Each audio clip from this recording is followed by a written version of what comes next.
Assalamualaikum warahmatullahi wabarakatuh. Salam sejahtera untuk kita semua. Bertemu lagi dengan Ibu Titin Agustini dalam mata pelajaran PPKN kelas 7. Apa kabar anak-anakku semuanya? Ibu doakan semoga kalian selalu dalam keadaan sehat walafiat. Amin.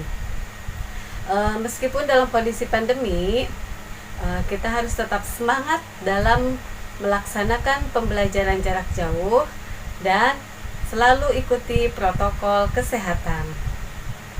Baiklah anak-anakku sekalian, pada kesempatan kali ini kita akan membahas materi mengenai kerjasama dalam berbagai bidang.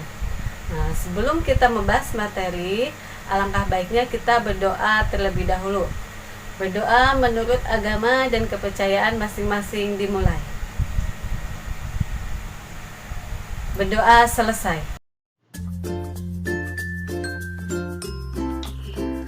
Nah, sebelum kita lanjut ke materi,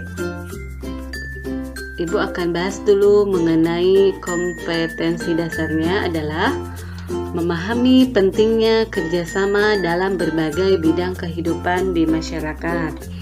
Adapun tujuan pembelajarannya, yang pertama memahami pengertian kerjasama, dan yang kedua adalah mendeskripsikan bentuk-bentuk kerjasama dalam berbagai bidang kehidupan. Mengapa manusia disebut makhluk sosial yang memerlukan kerjasama? Seperti yang kita ketahui, manusia itu merupakan makhluk yang paling sempurna di antara ciptaan Tuhan Yang Maha Kuasa. Nah, manusia itu dibekali akal pikiran sehingga dapat memenuhi kebutuhan hidupnya. Nah, sebagai makhluk ciptaan Tuhan, manusia itu tidak dapat hidup sendiri, melainkan memerlukan bantuan orang lain. Nah, salah satu cara manusia dalam memenuhi kebutuhan hidupnya, baik sebagai makhluk pribadi maupun sebagai makhluk sosial, yaitu dengan melakukan kerjasama. Nah, manusia itu dikatakan hidup wajar apabila bersama-sama dengan orang lain. Nah, jadi setiap manusia itu bekerja sama dengan sesama manusia dalam berbagai kehidupan. Apa itu kerjasama? Kerjasama adalah kegiatan atau usaha yang dilakukan dua orang atau lebih untuk mencapai tujuan bersama. Nah, sebagai contoh, perjuangan bangsa Indonesia dalam merebut dan mempertahankan kemerdekaan itu merupakan hasil kerjasama semua rakyat Indonesia untuk berjuang mengusir penjajah dari bumi Nusantara. Nah, penderitaan ini mendorong rakyat Indonesia dari berbagai daerah itu untuk melakukan kerjasama, melakukan perlawanan terhadap bangsa penjajah, sehingga kita bisa merdeka dari kaum penjajah. Nah, itu contoh salah satu kerjasama bangsa Indonesia. Nah, selanjutnya, apa sih istilah kerjasama di Indonesia? Istilah kerjasama di Indonesia dikenal dengan namanya adalah gotong royong. Mungkin kalian pernah mendengar atau sudah tidak asing lagi dengan istilah gotong royong. Nah, gotong royong adalah bekerja bersama-sama untuk mencapai hasil yang didambakan.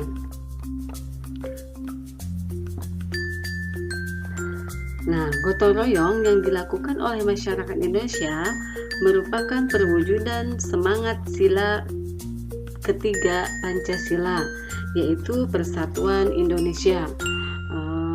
Sejak zaman dahulu, kehidupan sosialnya sudah terbiasa dengan suasana gotong royong.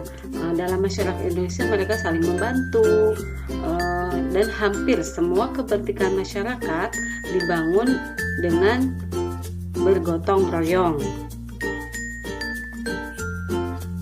Adapun istilah gotong royong yang dikenal di Indonesia, yang pertama adalah Manunggal Sakato, yaitu istilah gotong royong yang berasal dari Sumatera Barat.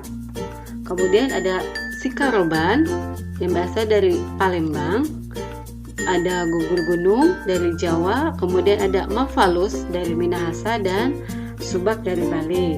Ini salah satu istilah gotong royong yang ada di Indonesia dan masih banyak lainnya. Next, macam-macam kerjasama. Yang pertama, kerjasama sosial politik.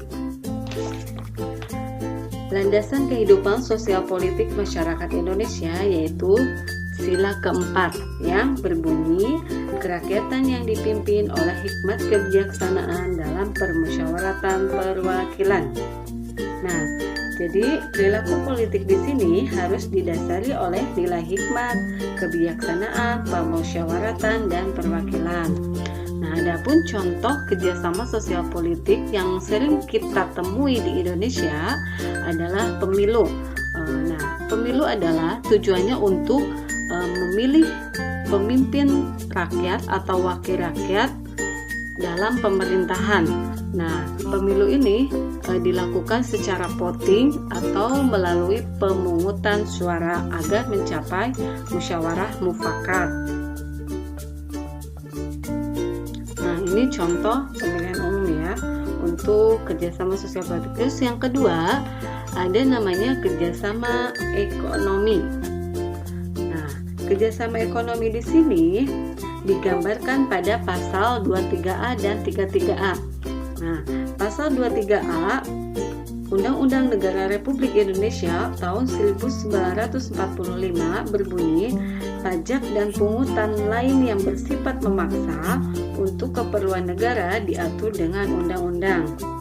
Nah, maksud di sini pajak di sini adalah untuk membiayai pembangunan nasional. Jadi setiap wajib pajak secara bergotong royong membiayai pembangunan nasional melalui pajak yang dibayarkan oleh masyarakat.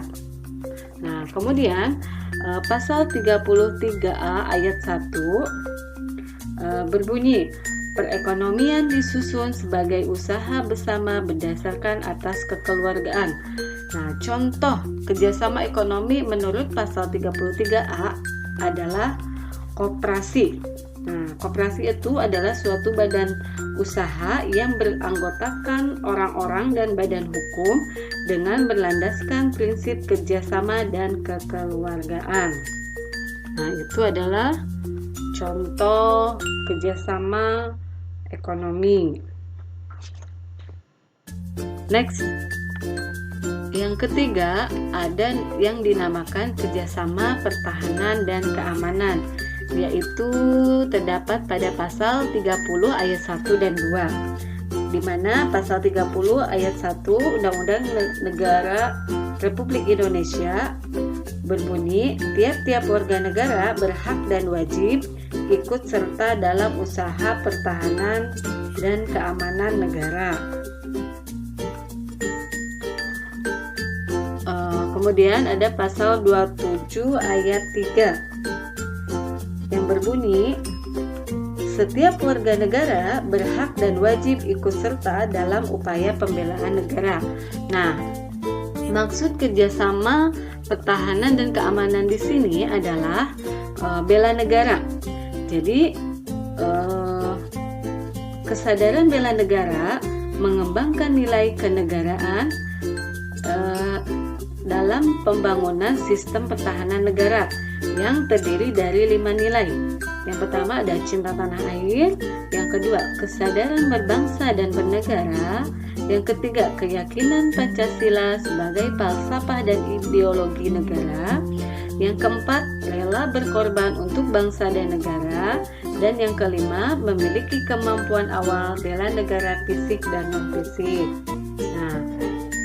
Nah, untuk terwujudnya keamanan dan pertahanan negara, ini adanya perlu kerjasama antara seluruh rakyat Indonesia dengan bersama-sama dengan TNI dan Polri, berperan penting dalam menjaga kedaulatan negara, keutuhan wilayah, dan keselamatan bangsa dari ancaman dan gangguan. Nah, itu ya. Ini salah satu contoh bela negara yang dilakukan oleh siswa, yaitu dengan cinta tanah air melaksanakan upacara bendera. Ya.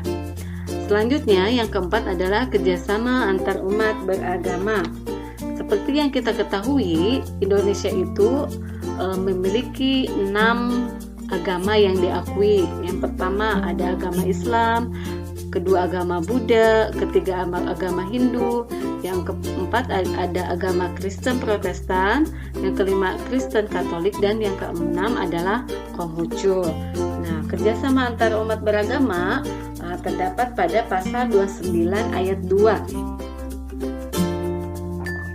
Bunyi pasal 29 ayat 2 Undang-Undang Negara Republik Indonesia tahun 1945 adalah negara menjamin kemerdekaan tiap-tiap penduduk untuk memeluk agamanya masing-masing dan beribadah menurut agama dan kepercayaannya itu.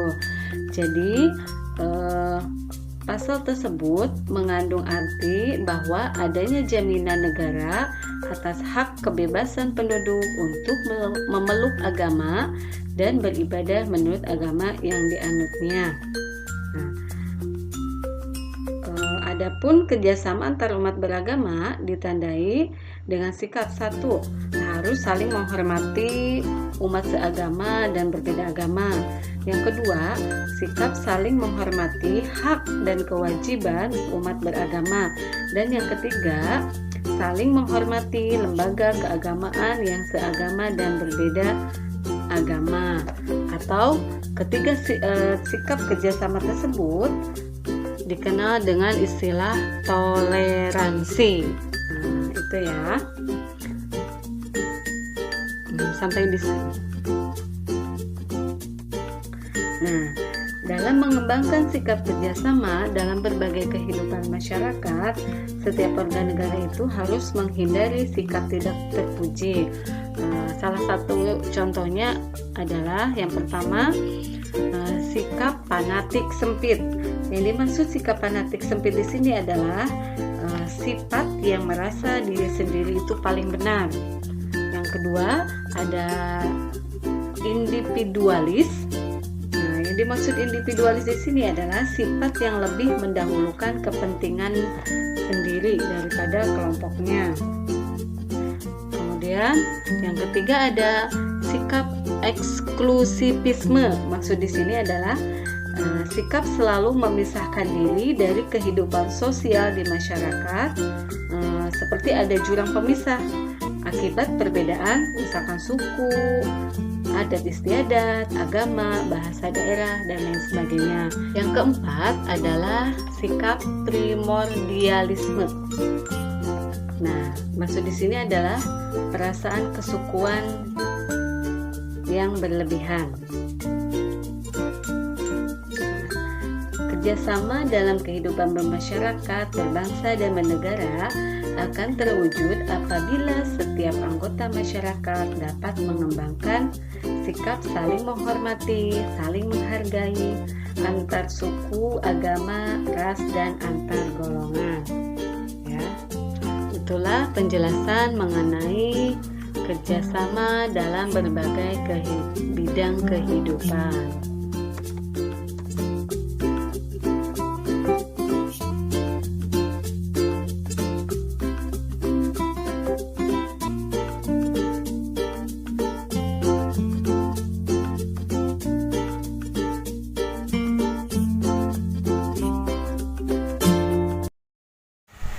Demikianlah yang dapat Ibu sampaikan. Kurang lebihnya mohon maaf. Semoga apa yang Ibu sampaikan bisa bermanfaat untuk kalian semuanya.